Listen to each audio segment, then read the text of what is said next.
The lawyer they tried to silence.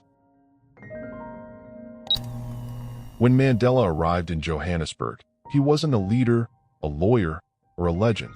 He was just a fugitive from a tribal decision, a young man who had defied tradition and left home with nothing but a satchel, a coat, and a silent vow never to let others decide his life again. The city greeted him not with opportunity, but with steel and suspicion.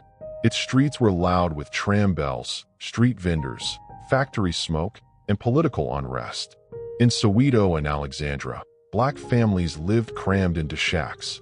In the city center, white citizens walked past them as if they were invisible. Mandela quickly learned that freedom here was a facade.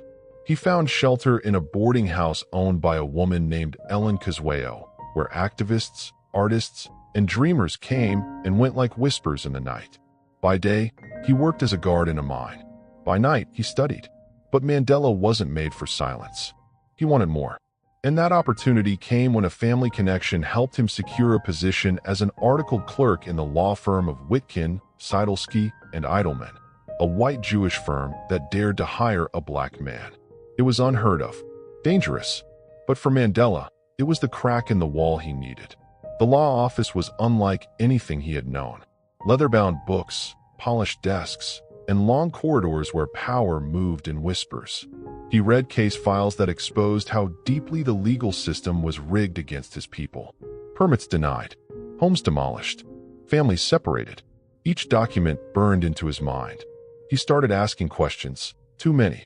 One afternoon, a white senior clerk leaned over and said coldly, "You're here to observe, not to judge." But Mandela was already judging. Quietly, completely. And though he wore a suit, he carried rebellion beneath it. In this office, he found something more than employment. He found contradiction. The law was supposed to be just, but what he read told another story. Mandela began keeping a notebook with 2 columns, what the law says and what the law does. The gap between the two infuriated him, and slowly, that quiet fire from Kunu began to rise again. This time, sharpened by the law and aimed directly at the pillars of apartheid. At first, Mandela tried to keep a low profile. He greeted colleagues with respect, handled documents diligently, and spoke only when asked. But the walls had ears, and even silence can echo in the wrong places. Soon, he started assisting on real cases, eviction appeals, labor disputes, land permits. One day, he sat across from an old man who had lost everything, home, land, and dignity, because a permit had expired without notice. Mandela clenched his fists beneath the table as the man wept. That moment changed him. He could no longer just file papers. He had to speak. He began writing in secret, letters to newspapers, anonymous columns. He used pseudonyms and borrowed typewriters from friends. His words questioned the system, called out injustices, and slowly began to reach ears beyond the township. But with every word, the circle around him tightened. One night, he noticed a man across the street watching the firm's building. Another day, a letter he had mailed anonymously reappeared on his desk. It was clear, someone inside the system was watching. Or worse, someone close to him was feeding information. Still, he pushed forward. In courtrooms, he observed how black clients were rushed, disrespected, dismissed. He began whispering advice to those who didn't know their rights. In the break room, he challenged junior lawyers to defend unjust policies, not with emotion, but with logic. If the law protects us all, he would ask, then why does it break only one side? Some laughed, some frowned. A few began avoiding him, but the silence of others spoke louder than any defense. Then came the warning. A senior partner, Mr. Seidelsky, called him in. "Nelson, you have promise. But be careful. The world you're poking at has sharp edges." Mandela nodded, but inside, he had already made his choice. He would rather bleed than remain silent. And Johannesburg, in all its cruelty and complexity, had become his teacher. And now I ask you, if you were in his shoes, working inside a system designed to crush your people, would you stay quiet to survive, or risk everything to speak the truth? Share your thoughts in the comments. Mandela once believed that the greatest danger in Johannesburg was poverty, but soon, He realized the real threat was trust. People disappeared overnight. Meetings were raided, and whispers filled the taverns and buses. Careful who you talk to. The apartheid regime had eyes everywhere, among neighbors, co-workers, even friends. Mandela's circle of allies grew, but so did his paranoia. He began to notice patterns, a friend always asking too much, a colleague who knew things he hadn't told, and worst of all, some smiles felt rehearsed. He joined social groups, student forums, even political circles, always cautious, but hungry for change. It was during one of these gatherings that he met Walter Sisulu, a real estate agent with eyes that saw through illusions. Sisulu introduced him to a different world, a world where resistance wasn't a dream, but a strategy. Through him, Mandela met trade unionists, writers, and quiet fighters who lived two lives, ordinary by day, subversive by night. But even among these brave souls, fear was a constant guest. Every meeting could be a trap, every handshake a risk. Then came a betrayal that left a scar. A close acquaintance, someone Mandela had mentored, was revealed to be a police informant. Files were leaked, names listed. Mandela's writings had been traced. Though not yet arrested, he was warned, stop or disappear. He went quiet for a while, but inside, the fire only burned hotter.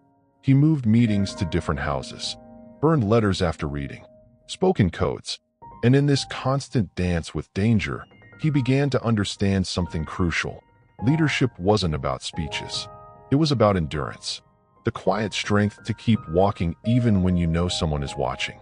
If you've made it this far, thank you. Truly, your presence here means you're not just watching history, you're feeling it. And the most defining moment of Mandela's early life is just ahead. It happened on a cold morning.